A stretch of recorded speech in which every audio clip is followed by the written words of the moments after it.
Prosecutors will seek the death penalty for a man charged with killing one Clermont County deputy and trying to kill another. Detective Bill Brewer was killed during a standoff at Winn's apartment in Pierce Township.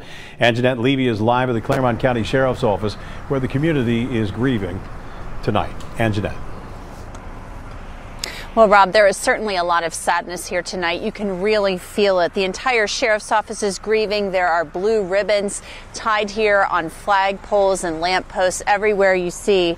The entire community is really feeling this loss. Now, there's some video we want to show you from this morning as dozens of sheriff's deputies and other police officers were in court for Winn's first appearance.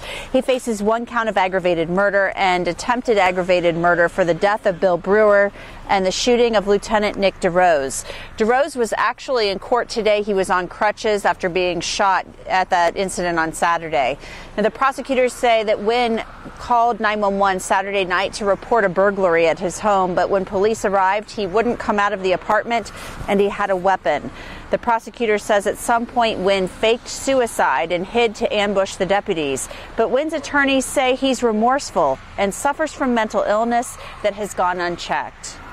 You know, this speaks right now to the state of what is going on in the country, and quite frankly, some of the language I probably use probably is not really appropriate, but I just find it that it's really just it's a f***ed up situation, and I'm not real happy.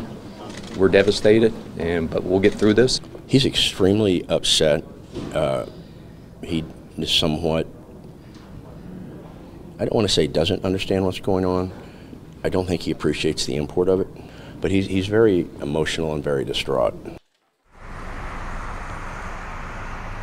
Now, Winn has been convicted of marijuana possession a couple of times in the past. He was also on probation at the time of Saturday night's incident for mishandling a firearm in a vehicle. He was convicted of that misdemeanor charge last year, and tonight he remains in the Clermont County Jail.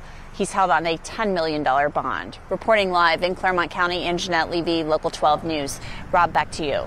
Anjanette, I haven't heard yet what kind of weapon he is alleged to have been shooting. Have you heard that? You know, Rob, we've heard a couple of things. I don't want to say anything specifically because the investigation is still underway. These are things that we've heard. We have not confirmed that information with law enforcement. So we've heard about some rumors about an assault rifle, but we, again, have not confirmed that information. So we want to be careful before we put any of that out. I've heard that, too. I'm just curious. Thanks very much. Winn returns to court on February 13th for a preliminary hearing.